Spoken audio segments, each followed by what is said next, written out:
नमस्कार। आधुनिक भारत के इतिहास से संबंधित यह अगला वीडियो आप प्राप्त कर रहे हैं। आज हम जानेंगे ब्रिटिशों की पंजाब विजय। साथियों, पंजाब जो शासकीय इकाई के अभाव में था, जो 12 मिसलों में बटा हुआ था, महाराजा रणजीत सिंह के द्वारा अपनी योग्यता और बुद्धिमत्ता से संपूर्ण सिख मिसलों को मिलाकर एक संगठित सिख शक्ति का निर्माण किया गया। सिख इतिहास को यदि हम देखें तो सर्वप्रथम गुरु नानक देव, जिनका जन्म 1469 में हुआ था, इनके द्वारा ही सिख धर्म की स्थापना की गई। इनका जीवन काल 1469 से 1539 तक था। इनके बाद सिख गुरु अंगद देव हुए, गुरु अमरदास, गुरु रामदास और इनके बाद सिख गुरु अर्जुन देव हुए, जो गुरु रामदास के पुत्र थे। सिख संस्कृति को गुरु जी द्वारा घर घर पहुंचाने के अथाह प्रयत्न हुए।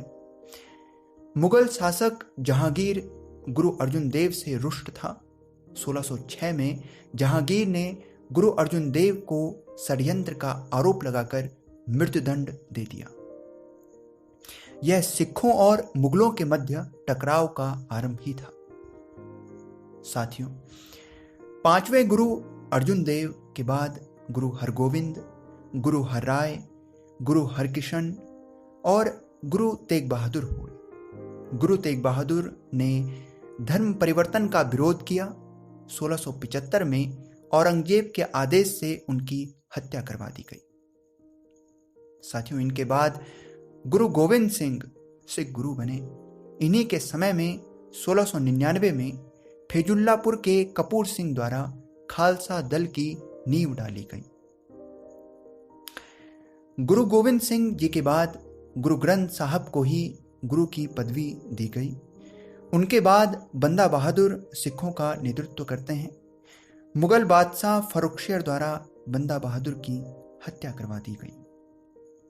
साथियों, खालसा दल और सिख सरदारों के एकीकृत हो जाने से पंजाब में सिखों की स्थिति मजबूत हुई और 1773 के अंत तक पंजाब का संपूर्ण मैदानी क्षेत्र एवं पूर्व में सहारनपुर से पश्चिम में अटक तथा उत्तर में पहाड़ी भाग से लेकर दक्षिण में मुल्तान तक अपना साम्राज्य सिखों ने विस्तारित किया।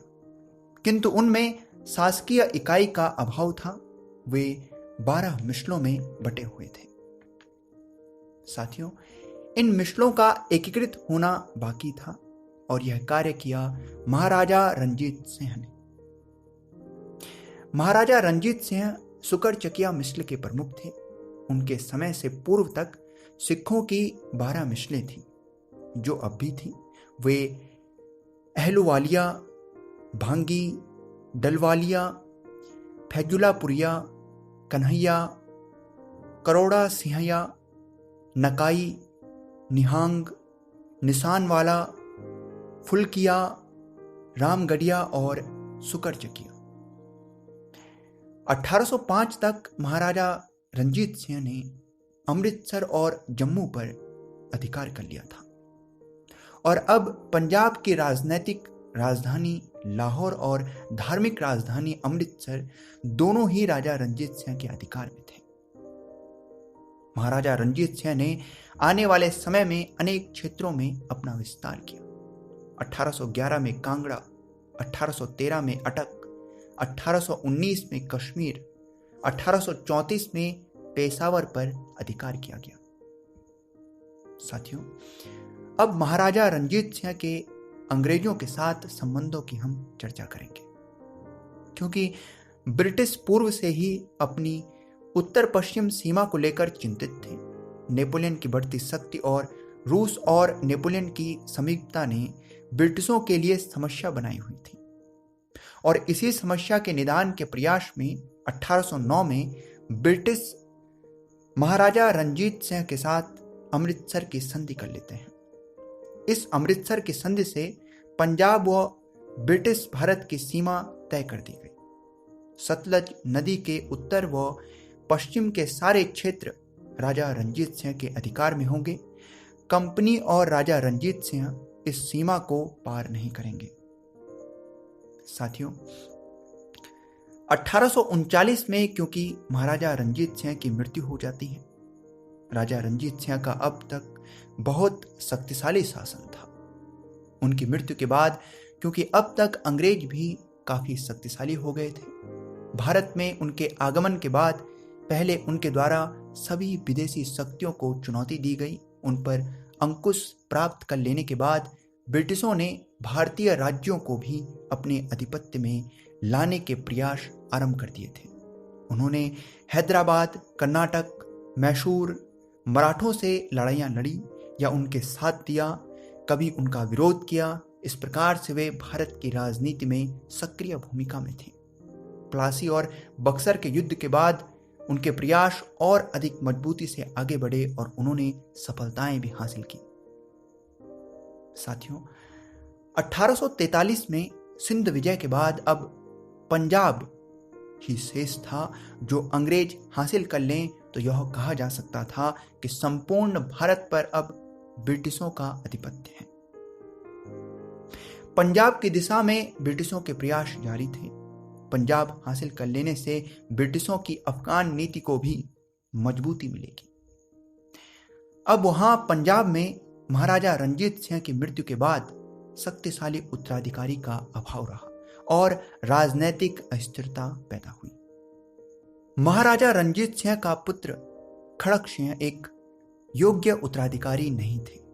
उनके कार्यकाल से ही दरबार में गुटबंदी आरंभ हो गई। अब राजगद्दी पर तीव्र परिवर्तन होते हैं।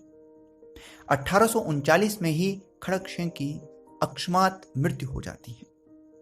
उनका पुत्र नवनिहाल सिंह की भी दुर्घटनावश मृत्यु हो गई। अब इस स्थिति में अराजकता व्याप्त होने लगी। राजगद्दी अस्थिर थी। कई संगठन गद्दी हथियाने के लिए षड्यंत्र करने लगे। सेना कमजोर हो गई थी। पंजाब की शक्ति जो सेना थी वह असंतोष में थी। समय से वेतन न मिलना और अयोग्य अधिकारियों की नियुक्ति ने उनमें अनुशासनहीनता को बढ़ावा दिया। महाराजा रंजीत सिंह के योग्य सेनापति मोहकम चंद, दीवान चंद, हरि सिंह नालवा और रामदयाल इनकी पूर्व में ही मृत्यु हो चुकी थी। अतः शक्तिशाली पंजाब अस्थिरता में था। साथियों, अब इस स्थिति में जब राजकुमार नवनिहाल सिंह की मृत्यु हो गई तब महाराजा रणजीत सिंह के दूसरे पुत्र शेर सिंह को गद्दी सौंपी गई, लेकिन जल्द ही 1843 में उनकी हत्या कर दी गई। अब इस स्थिति में जब राजकुमार नवनिहाल सिंह की मृत्यु हो गई तब महाराजा रणजीत सिंह के दूसरे पुत्र शेर सिंह को गद्दी सौंपी गई, लेकिन जल्द ही 1843 में उनकी हत्या कर दी गई।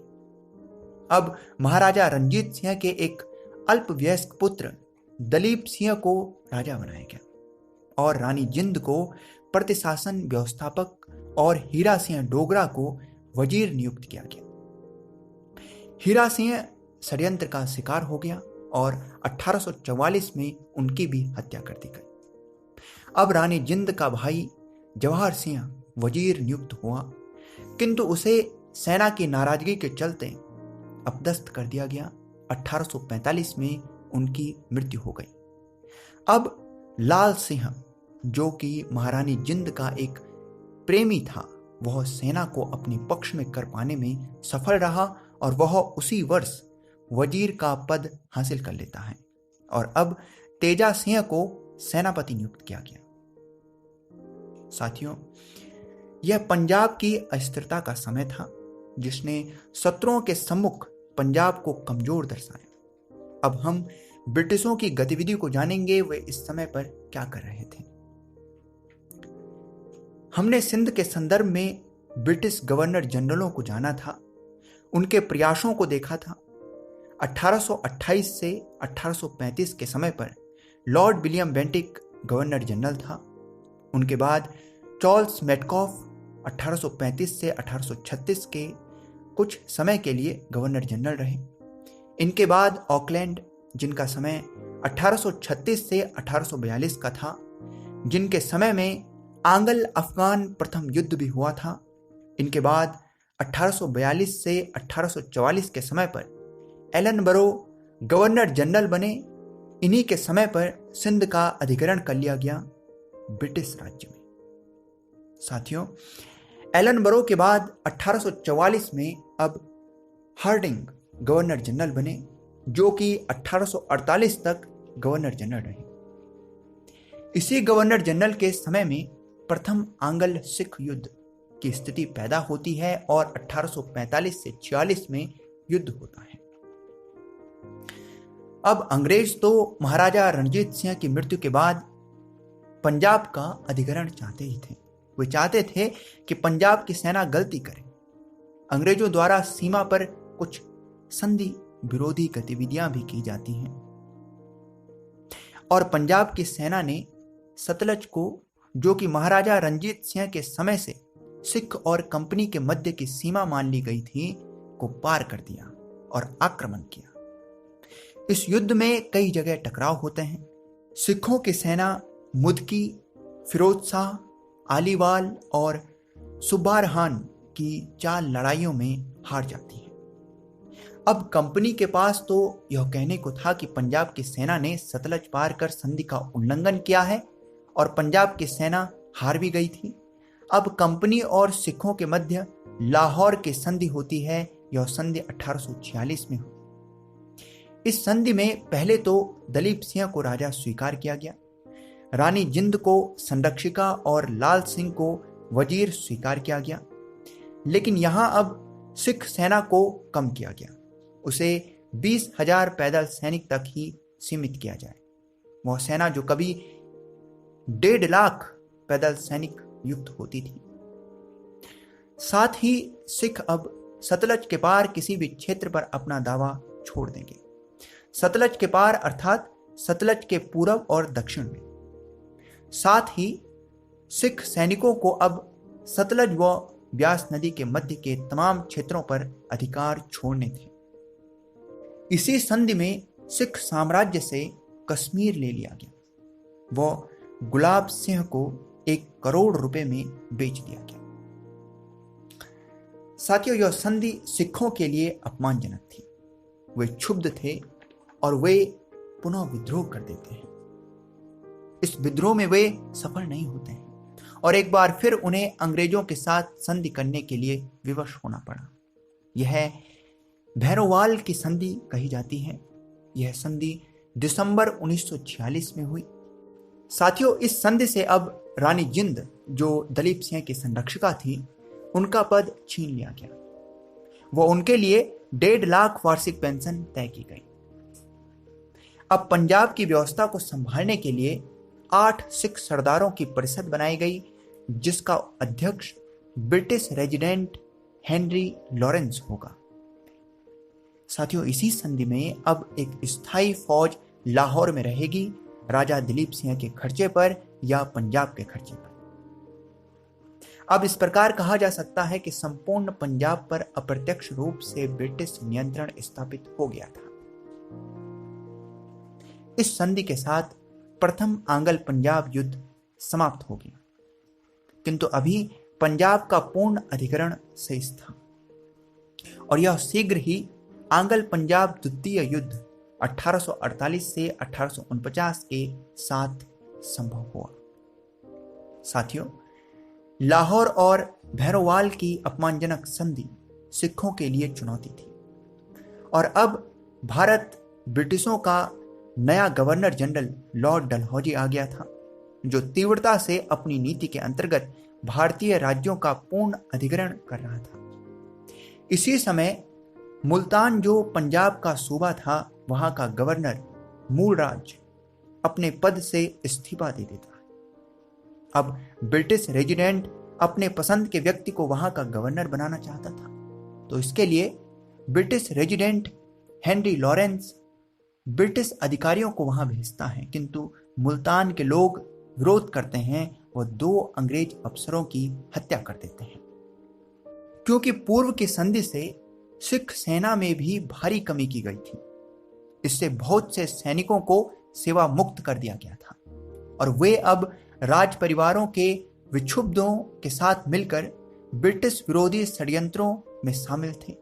इस प्रकार यह असंतोष पंजाब आंग्ल द्वितीय युद्ध की पृष्ठभूमि तैयार करता है और मुल्तान का युद्ध, मिलियांवाला का युद्ध, जामनगर का युद्ध और अंततः गुजरात के युद्ध में फरवरी 1849 में सिखों की निर्णायक हार हुई और इसके बाद 29 मार्च 1849 को डलहौजी द्वारा पंजाब को ब्रिटिश राज्य में विलय कर दिया गया।